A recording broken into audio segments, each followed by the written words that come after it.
Let me give Shadow Foreign Affairs. Thank you, Right Honorable Speaker. I want to thank the chairperson of the Foreign Affairs Committee for leading the committee into a successful report. And Madam Speaker, as the Shadow Minister of Foreign Affairs, most of the tangible recommendations within the report have a bearing in our alternative policy statement for the sector of foreign affairs. But I wish to add that the requirement and recommendation that Uganda puts more emphasis on negotiating bilateral agreements, especially labor-related agreements, is urgent and require appropriation in our budgeting process. For example, we have a labor agreement with United Arab Emirates, but up to now, it has not been operationalized. Part of it is funding.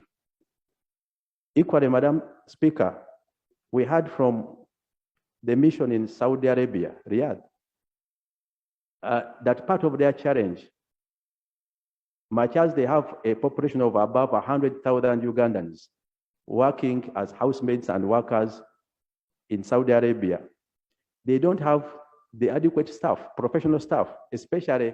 This is something that I want to thank you very much, that sincerely there need to be an amendment in the labor law, because the Ministry of Foreign Affairs was not kitted out or designed to deal with the number of external workers that we have now.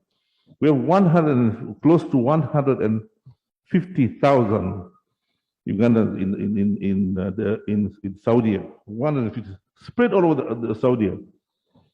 But the mission does not have the kind of funding needed to visit the various parts of Saudi Arabia, even when any particular officer gets in charge.